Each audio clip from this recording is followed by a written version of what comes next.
자, 우리 토요일 아침입니다. 지난 일주일 동안 하나님 주신 은혜와 사랑을 감사하면서 그 은혜에 보답하는 삶을 살아야 될 점이 있습니다. 우리 기도하는 마음으로 한번 따라하겠습니다. 하나님께 헌신하는 동안에 은혜를 주시고 헌신 후에 복되고 아름다운 마무리를 하게 하소서. 네, 우리가 시작도 중요하지만 마무리도 중요합니다. 우리 서로를 축복하면서 격려하겠습니다. 당신의 기도가 우리 교회를 살립니다. 우리 인사하겠습니다. 사람은 큰 은혜를 받으면 그 은혜를 갖고 싶은 마음이 드는 것이 자연스러운 마음이에요. 그게 사람이에요. 하나님께서는 이러한 사람의 마음을 잘 아십니다. 왜냐하면 하나님은 하나님의 성품을 담은 하나님 형상으로 인간을 만드셨기 때문이죠. 그래서 평생은 아니더라도 특정한 기간 동안에 하나님의 은혜에 보답하고자 자신의 몸을 드리고자 하는 자에게 나시린이 되는 법을 가르쳐 주셨죠. 평생 성막에서 하나님께 자신을 드려서 구별된 삶을 살아야 되는 제사장의 레위인만 그렇게 한 것이 아니라 일반 백성 중에서도 하나님의 은혜가 너무 커서 감사해서 하나님께 나의 삶을 좀 드리고 싶은데 어떻게 해야 되는가 할 때 하나님께서 그러면 일정 기간 하나님 앞에 서원을 해서 구별된 거룩한 삶으로 하나님께 가까이 가서 하나님만 기쁘시게 하는 그 삶을 살게 하셨다라는 것입니다. 어제 본문, 즉 오늘 본문 앞에 보면 이러한 나시린이 되기 위한 여러 가지 조건을 주셨는데 대표적인 것을 말하면 포도주와 독주를 금하라, 술을 금하라고 하고 있고, 그 다음에 머리를 자르지 마라 이렇게 말씀하셨죠. 그리고 시체를 멀리해라. 어제 그 의미를 말씀드렸습니다. 그리고 평상시에는 죄가 아닌 것이지만 죄를 생각나게 하는 것조차 끊으라고 하셨죠. 악은 모양이라도 버리게 하셨죠. 그래서 거룩하신 하나님과 더 가까이 그 거룩하심을 경험할 수 있게 하나님이 하신 거예요. 소극적으로는 죄를 멀리하고 적극적으로는 죄를 끊어버림으로써 거룩하신 하나님과 영적으로 깊이 교제하는 가운데 그 영적인 기쁨, 영적인 행복을 경험하게 하신 거죠. 그러니까 이런 나시린의 구별된 삶은 거룩한 제사장이 되는 조건과 비슷했어요. 어떤 부분은 제사장보다 좀 더 절제된 삶을 살도록 하나님 하셨죠. 이 모든 것은 우리가 하나님과 교제하기 위해서는 거룩해져야 되고, 우리가 거룩해졌을 때 하나님으로부터 오는 상상하지 못하는 평안과 즐거움과 기쁨을 누리게 하시는 것인 줄 믿습니다. 자, 그런데 오늘 본문은 나시린의 서원 기간이 끝났을 때 어떤 과정을 거쳐서 일상생활로 돌아가야 되는가라는 것을 보여주죠. 그러니까 나시린이 되기 전의 삶과 나시린의 삶을 마치고 다시 일상생활로 돌아갔을 때 삶이 어떠해야 되는가? 그럼 어떻게 하면 좋겠습니까? 나시린의 삶을 살기 전에 내 마음대로 살았는데 나시린의 삶을 살면서 절제되고 통제되고 헌신된 삶을 살아서 하나님과 영적인 깊은 교제를 했는데 이제 나시린의 삶을 마쳤다면 옛날로 돌아가야 될까요? 그랬으면 좋을까요? 자, 나시린이 서원기간이 무사히 잘 맞춰졌을 때 하나님 앞에 나아가서 회막 앞에서 예물과 제사를 드리는 예식을 거행해야 했습니다.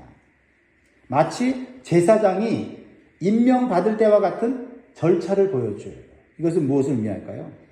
그러니까 나시린의 서원기간이 끝나는 것은 다시 옛 생활로 돌아가서 자기 마음대로 살라고 한 것이 아니라 계속해서 일상생활 속에서도 하나님을 섬기며 동행하는 삶을 살라는 것이죠. 나시린의 특별한 직분을 받았을 때는 의무적으로 반드시 절제하고 반드시 해야 되는 책임이 있었지만 자유인이 되어서는 의무와 책임에서 벗어나게 됩니다. 하지만 나시린으로 살아보니 하나님께 가까이 가는 삶이 복된 삶인 것을 경험하는 거죠. 하나님의 은혜와 영적인 능력을 깊이 체험하는 시간이 되었던 것이죠. 그래서 다시 새롭게 재헌신을 하는 마음으로 갖게 하는 것이 바로 나실인의 은퇴식이었다라는 거죠. 이러한 모습은 오늘날 교회에서 직분을 맡은 자들이 직분을 가지고 일정 기간 교회를 섬기는 나실인으로서 사는 것을 말할 수 있어요. 하지만 이 직분에 대해서 은퇴를 하고 난 후에 어떠한 자세로 주님과 교회를 섬겨야 하는지를 또한 우리에게 보여주고 있습니다. 그래서 직분 때문에 주님의 교회를 섬긴 것이 아니라 직분자 이전에 하나님의 은혜로 구원받은 하나님 백성이고 자녀이기 때문에 감사한 마음으로 섬긴 것이 되어야 한다는 거죠. 그러니까 직분을 받았을 때는 그 직분 때문에 열심히 감당했는데 직분을 내려놓게 됐을 때는 이제는 나는 자유다 하고 오히려 직분 받기 전보다 못한 신앙생활을 한다면 오직 뭐 때문에 봉사를 한 거냐면 직분 때문에 봉사한 것이 되어버리기 때문에 그것은 온전한 봉사가 아니라 직분 때문에 봉사하는 것이 아니라 하나님의 은혜를 보답하기 위해서 직분을 받은 거고 직분을 내려놓은 이후에도 하나님의 은혜로 가야 하기에 우리는 하나님이 기뻐하시는 삶을 거룩한 삶을 계속해서 살아야 한다라는 것을 보여주고 있는 것입니다. 그래서 나실인이 자신이 서원 기간이 마칠 때 드려야 될 제사의 예배가 세 가지가 나와요. 뭐죠? 번제, 속죄제, 화목제. 그냥 직분 끝났으면 그냥 끝나야지 예배를 3개나 드리라고 할까요? 거기에 의미가 있겠죠. 13절 나실인의 법은 이러하니라 자기의 몸을 구별한 날이 차면 그 사람을 회막문으로 데리고 갈 것이요. 14절 그는 하나님께 헌물을 드리되 번제물로 1년 된 흠없는 숫양 한 마리와 속죄제물로 1년 된 흠없는 어린 암양 한 마리와 화목제물로 흠없는 숫양 한 마리와 무교금 한 광주리와 고운 가을에 기름 섞은 과자들과 기름 바른 무교 전병들과 그 소제물과 전제물을 드릴 것이요. 사실 우리 직분자를 세울 때 얼마나 영광스럽게 하나님 앞에 그 예배를 드립니까? 그리고 그 직분자가 되기 위해서 훈련하고 또 하나님께 많은 걸 올려드리지 않습니까? 근데 직분을 마치는 날에도 이렇게 하나님 앞에 예물을 드리고 하나님께 예배를 드리라고 하는 것은 무엇을 의미할까요? 이 구약에 나타난 이 나실인의 이 소원과 이 소원의 마무리를 통해서 우리에게 주시는 교훈이 있겠죠. 그것은 뭐냐면 하나님께 감사할 것이 너무 많다는 거예요. 자신은 그동안 하나님께 특별히 자신의 모든 것을 들여서 헌신했다고 생각했는데 그리고 사람들도 참 대단한 헌신을 했다고 수고했다고 하는데 막상 은퇴하는 시간이 와보니 내가 하나님께 드린 것보다 받은 것이 오히려 더 많다라는 거예요. 그리고 잘한 것보다는 못한 것이 더 많이 생각나는 거죠. 그러면 이 3가지 예배 중에 첫 번째 제사는 뭐가 되어야 될까요? 번제, 속죄제, 화목제 중에 뭐가 먼저가 되어야 될 것 같아요? 그렇죠. 속죄제였다는 거죠. 진짜 오늘 보니까 속죄제예요. 16절에 제사장은 그것들을 여호와 앞에 가져와서 속죄제와 번제를 드리고 번제가 먼저 아니라 속죄제가 먼저였어요. 첫 번째로 나실인의 직무를 마치는 제사가 속죄제인데 왜냐하면 나실인으로 바쳐진 기간은 그 어느 때보다도 거룩하고 헌신된 그런 삶을 보여준 기간이에요. 이전의 삶과는 구별되는 절제되고 죄를 멀리하는 거룩한 삶을 살았어요. 하나님을 위해서도 많은 봉사를 했습니다. 하지만 자신이 얼마나 많은 죄의 유혹을 받았는지 그리고 자신이 알지 못하는 동안에 지은 죄나 허물이 있을 수 있다는 것을 아는 거예요. 그래서 나실인으로 산 것을 자랑하기보다는 자신의 죄를 속죄하는 제사를 드리는 거예요. 그게 자신이 드리는 헌신의 흠을 마무리하는 길이다라는 거죠. 결점을 보완하는 길이다라는 거죠. 구원받은 우리도 이러한 사실을 너무나도 잘 알고 있습니다. 누구보다도 하나님의 뜻대로 살려고 애를 쓰고 있지만 우리가 연약하여 죄를 짓고 유혹에 넘어지는 경우가 종종 있습니다. 그래서 우리는 날마다 주님의 보혈로 우리 자신을 씻는 속죄 제사가 필요한 줄 믿습니다. 잘한 것만 있는 게 아니잖아요. 못한 게 더 많다면 우리가 마무리를 할 때 못한 부분, 죄 지은 부분, 실수하고 허물이 있는 부분을 주님의 보혈로 씻는 것이 아름다운 마무리가 된다라는 것입니다. 두 번째로 나실인의 직무를 마치는 제사가 번제죠. 번제의 의미를 다 아시죠? 번제는 모든 재물을 완전히 다 태워서 드리는 제사죠. 이것은 하나님 앞에 완전히 모든 것을 바친다는 의미를 가지고 있는 거예요. 그래서 한 번 헌신하고 자기 마음대로 사는 것이 아니라 다시 일상생활로 돌아가면서 하나님께 재헌신하겠다는 다짐을 하는 제사가 번제죠. 왜냐하면 한 번 하나님께 바쳐진 것은 누구 거요? 하나님의 것이고 하나님의 소유예요. 그래서 하나님의 소유로 사는 것이 가장 안전하고 복된 길임을 깨달은 거지요. 나신으로 바치면서 하나님 겁니다 하고 일정 기간 드렸더니 하나님의 소유된 자신이 얼마나 하나님의 은혜와 사랑과 능력을 받았는지를 깨닫게 된 거예요. 그래서 나 하나님의 소유로 계속 일상생활로 돌아가도 살고 싶어 라는 마음이 드는 거죠. 그래서 하나님 앞에 재헌신을 하는 거죠. 세 번째로 나실인의 직무를 마치는 제사가 화목제예요. 화목제. 화목제는 하나님과의 관계가 회복되는 거죠. 그래서 화목제는 하나님께 특별히 감사하는 예배예요. 감사가 있는 예배가 화목제인데요. 나실인이 자신이 하나님께 헌신할 수 있었고 그 기간을 끝까지 마칠 수 있었던 것은 자신의 노력과 수고만으로는 불가능하다는 것을 알아요. 여러분, 나실인으로서 절제하고 지켜야 될 게 얼마나 어렵고 힘들었습니까? 그거 나실인이 헌신했다고 해서 지켜지는 게 아니에요. 어떤 갑작스러운 상황이 오면 죄를 지을 수도 있어요. 근데 나실인의 기간을 마쳤다? 이거 누구의 은혜입니까? 하나님의 은혜인 거죠. 직분을 하는 동안에 여러 가지 많은 정말 시험거리나 어려운 일이나 감당할 수 없는 그런 일들이 벌어지잖아요. 근데 직분을 마칠 때쯤에 내 힘으로만 가능했습니까? 아니었어요. 하나님이 특별한 은혜를 줬기 때문에 어떤 사람은 직분을 감당하다가 직분을 내려놓기도 하고 포기하기도 하고 도망가기도 하고 오히려 하나님으로부터 멀어진 사람도 있는데 잘나나 몰라나 못났으나 직분을 마칠 때까지 그 직분을 감당할 수 있었던 것은 이것은 하나님의 특별한 은혜였다는 것을 느끼는 거예요. 그러니까 화목제를 드리는 거예요.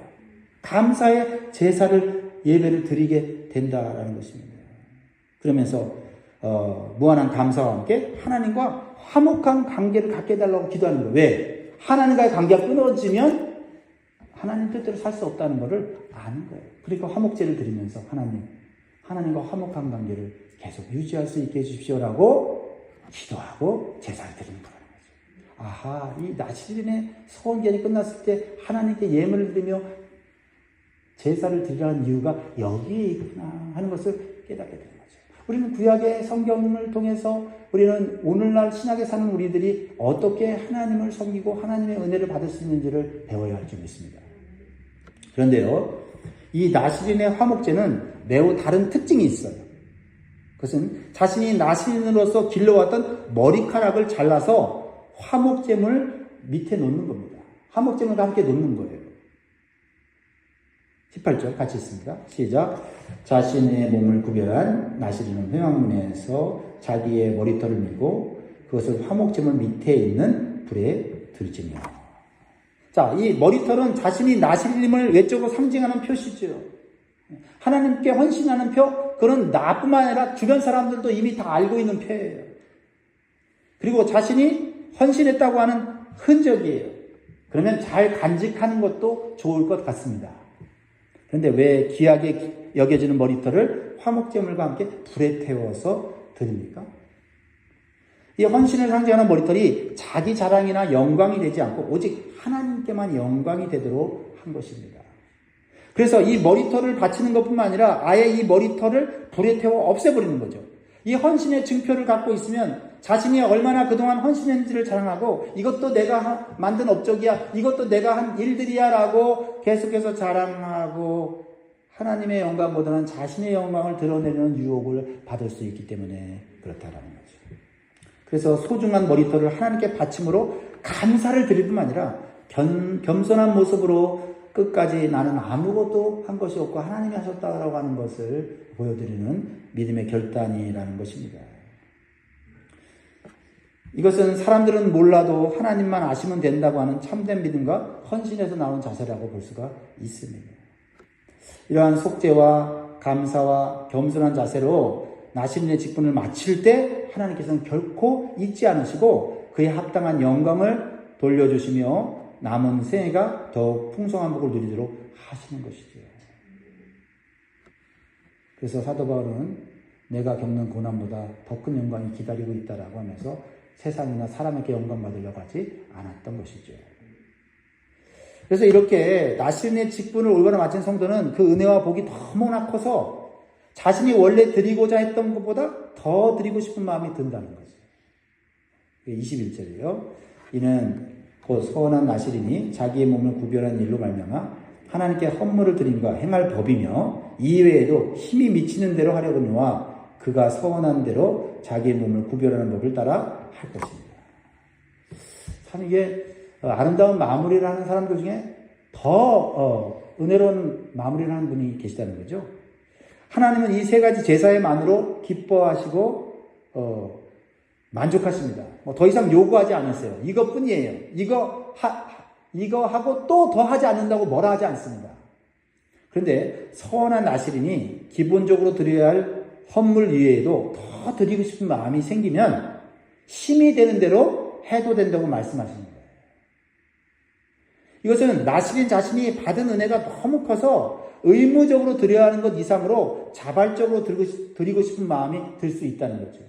억지로 하는 것이 아니라 너무나 감사하고 기뻐서 더 드리는 거예요. 왜냐하면 하나님께 그동안 드린 것보다 받은 것이 더 많은 것임을 깨달았기 때문에 하나님께서 마무리를 하면서 이만큼만 예배로 예물로 드려라 라고 했는데도 내가 더 드리고 싶은 마음이 하나님께 들었을 때 하나님께서 해도 좋다라고 말씀하셨다는 거죠.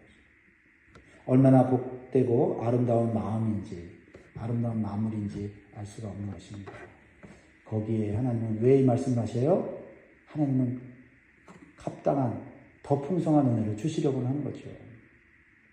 이제 하나님께서는 이 나시린의 법을 말씀하신 후에 제사장 아론에게 이스라엘 모든 백성을 축복할 것을 명령하세요. 자, 22절, 23절 같이 읽습니다. 시작. 여호와께서 모세에게 말씀하여 이르시되 아론과 그의 아들들에게 말하여 이르기를 너희는 이스라엘 자손을 위하여 이렇게 축복하여 이르되. 이것은 무엇을 의미합니까? 나시린이 하나님께 드린 헌신은 개인의 헌신이에요. 그렇죠? 그런데 하나님은 나시린이 드린 개인의 헌신을 뛰어넘어서 공동체를 세우는 헌신으로 인정하시고 공동체 전체를 어떻게 해요? 축복하시려고 지금 모세를 통하여 아론과 제사장들에게 말씀하시는 거죠. 이게 하나님의 마음이라는 거죠. 그렇습니다. 우리가 드리는 헌신은 개인적인 헌신을 뛰어넘어서 교회 공동체를 세우는 헌신으로 하나님께서 인정해 주시고 다 함께 복을 누리게 하시기를 원하신다라는 거죠. 하나님께서 하라고 하신 축복은 제사장의 축복 기도문으로 우리가 잘 알고 있죠. 저도 기회가 될 때마다 하는 축도인데요. 이것을 다 설명하자면 또 한번 설교를 통해서 해야 되겠습니다. 일단 우리 공동체에 주시고자 하는 헌신된 자들을 통하여 주시고자 하는 이 축복을 같이 읽고 마무리하겠습니다. 24절에서 27절 시작. 여호와는 내게 복을 주시고 너를 지키시기를 원하며 여호와는 그의 얼굴을 내게 비추사 은혜 베푸시기를 원하며 여호와는 그 얼굴을 내게로 향하여 드사 평강 주시기를 원하노라 할지니라 하라. 그들은 이같이 내 이름으로 이스라엘 자손에게 축복할지니 내가 그들에게 복을 주리라. 복 주려고. 헌신하라고 하신 이유는 복 주려고. 결국 하나님 복이 많은데 그냥도 주시지만 더 주시려고. 복 주시려는, 하나님께서 복 주시려는 것은 세 가지죠. 첫째는 지켜주시고 보호해 주시는 복. 육적인 복이라고 말할 수 있어요. 루터는 그렇게 말했습니다. 둘째는 하나님의 얼굴을 비추사 은혜를 주시는 복입니다. 영적인 복이라고 말할 수 있어요. 셋째는 평강의 복이죠. 이것은 가장 큰 축복인데 육적인 복과 영적인 복을 다 포함하는 복이죠. 단순히 전쟁이나 재난이 없는 평화로운 삶만이 아니라 하나님과 견고한 관계로서 하나님이 지켜주시고 보호하심으로 누리는 영적인 평안, 천국의 평안을 의미하는 것이죠. 얼마나 좋습니까? 그러므로 하나님께서 성도의 헌신을 통해 주시는 공동체의 복은 영적인 복과 육적인 복을 다 포함하는 복인 줄 믿습니다. 말씀을 마무리하겠습니다. 오늘 말씀을 우리 모든 성도들, 특히 직분자들이 들어서 같이 복 받으면 좋겠어요. 하나님은 우리에게 헌신만을 요구하는 것이 아니라 오히려 헌신을 통해서 헌신하는 동안에 하나님의 은혜와 능력이 얼마나 큰지를 경험하기를 원하십니다. 그리고 헌신하고 나서도 감사할 수밖에 없고 그 은혜에 더 보답하고자 하는 마음을 갖게 하십니다. 그래서 결국 하나님께서는 우리가 하나님께 드린 것보다 더 많은 것으로 복을 주시고 하나님께 드린 영광을 우리가 영광의 면류관으로 받게 하시는 줄 믿습니다. 이게 신앙생활의 아름다운 모습이죠. 그러므로 나신님과 같은 복된 헌신과 복된 마무리로 우리의 삶이 잘 맞춰지기를 주의 이름으로 축원드립니다. 기도하겠습니다.